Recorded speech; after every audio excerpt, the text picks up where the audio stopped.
In this video, we'll be going over the qualifications you need as an owner and or manager of a nursery, as well as the qualification and ratio requirements of your staff as per the Ofsted regulations. You'll also learn how to check these qualifications to make sure that they are full and relevant. I'll give a little background on myself. I am a nursery owner and have been for over 5 years, running a nursery in London, and having seen how little information there is online to support people opening a nursery, I now dedicate my time to teach and support people like yourself to open up their own nursery, primarily through the course Open Your Nursery in just 6 months without a massive budget, the link for which can be found in the description box below. If you are new here, make sure you click that subscribe button and notification bell. I upload regular videos to help support you opening your own nursery. There is often a lot of confusion over whether you can open a nursery with no qualifications and what qualifications you need to work in a nursery. This is what we'll go through in this video. By the end of the video, you will learn what qualifications you need to work in a nursery, what you need to know as an owner, and with loads of training providers claiming to offer full and relevant qualifications, I will also go through how to check whether yours and your staff's qualifications are recognised by Ofsted. We will start by going through what qualifications your staff need to work in a nursery. The standard qualification you need to work in a nursery is a level 3 childcare qualification. This qualifies you as an early years educator or an early years practitioner, though not all members of staff need to hold this qualification in order to work in a nursery. The earliest foundation stage, or EYFS, statutory framework provides with guidance on what staff and how many staff need to have this qualification. There are some changes coming in September. If you haven't already read them, make sure you do. A link to this document can be found in the description. Though the changes don't really affect the qualifications, it's important to have a refresh and learn what changes are going to happen, especially if you haven't worked in childcare or haven't been in childcare for a while. The first thing it states in regards to qualification is that the manager must have a level 3 qualification. This is in section 3.28. It also states that at least one member of staff in a baby room must hold a level 3 qualification, as in section 332, and at least one member of your staff in your other rooms too, for your 2 to 3 year olds and your 3 to 5 year olds, as in section 3.33 and section 3.35. Another qualification that is recognised is the level 2 childcare qualification. This is applicable where it states that at least half of your staff must have at least a level 2 qualification, as in the section shown on the screen. Though level 2, there still needs to be at least one other member of staff that is level 3. This means, for example, if you have 3 members of staff in a room, one must be at least level 3, one must be at least level 2, and the other can be unqualified, either a volunteer, apprentice, or just another paid member of staff. These are the 2 main qualifications you need to work in a nursery. You can get higher qualifications, for example level 4, 5, 6, or the earliest professional status, or qualified teacher status. The last two I mentioned increases the number of children you can care for in terms of ratios.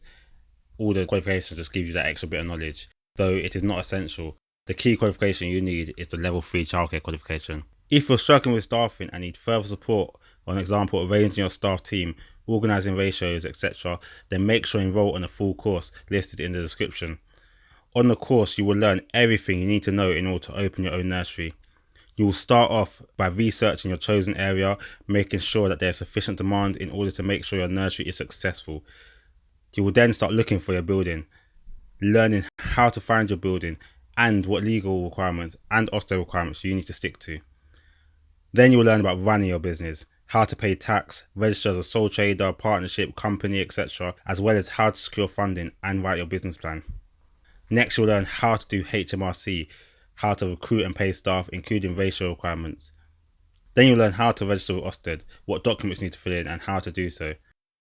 And finally, you learn how to market to ensure there are loads of children knocking on your door on their first day. This includes how to create your website and learning about search engine optimization and lots of other marketing techniques. So if you need support in any of this, make sure you enroll. At the moment, the course is discounted from £997 to just £249.99, though you can get an extra 10% off using discount code YouTube1. So if you do plan to open a nursery, enroll now before the discount expires. Also, if you have any questions about opening a nursery or about the course, you can email me at nurserycourseuk@gmail.com. So the next question is, how do I make sure that the qualification is full and relevant? Unfortunately, there are a lot of training providers who offer level 3 childcare qualifications which aren't relevant. You have to be aware of these as Ofsted will not recognise them. One way to spot them is to look out for training which is all online.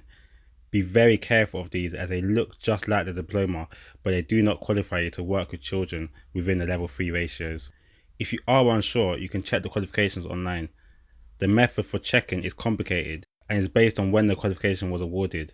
As mentioned, I give support on this on the course, but I will give a quick overview of how to do it now.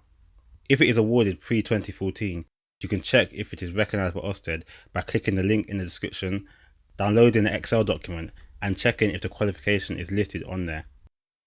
Ofsted have listed all the qualifications it would accept on this document, so if it hasn't got a yes on here and it was awarded pre-2014, then it would not be considered full and relevant. Likewise, if it was awarded after September 2014, then you would need to check a separate document. If the qualification is listed here, then it would be regarded as full and relevant. You could do the same or similar with the level 2 qualifications, check an Excel document to see if it's listed there. Though another caveat you need to be aware of, just to complicate things a little bit more, is that anyone who has qualified after 30th of June 2016, either level 2 or level 3, must have a paediatric first aid in order to qualify at that level. So that's how you ensure the qualification you get and the staff you hire is recognised with Ofsted. So now onto the main question. Do you need a qualification to open a nursery? The short answer is no. I opened my nursery with no qualifications and got qualified after I opened. In order to do this, you just have to hire a competent manager to run the nursery who does have the relevant qualifications and experience.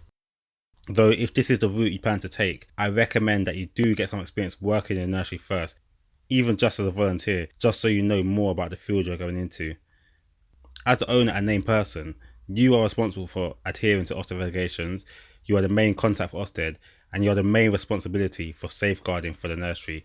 So it's important you know the EYFS statutory requirements well. So that's the main questions answered. You should now be aware of the qualification you need to work in the nursery and how to check them, as well as what you need as a nursery owner. You can learn more about what you need to do if you do not plan to manage a nursery, for example, how to let Ofsted know, how to be the named person for Ofsted, and the paperwork you need to complete on the full course. So make sure you enroll to find out how to do this. If you found this video useful, please drop a like and don't forget to subscribe. I post lots of useful information if you are planning to open your own nursery. Thank you for watching, and remember, your learning doesn't need to stop there. There are 2 courses you can enroll on, both in the description below, but you don't even need to leave YouTube to continue learning. Simply click the link on the screen to view another video on how to open a nursery. Click that link now, don't forget to subscribe, and I will see you on the next video. God bless.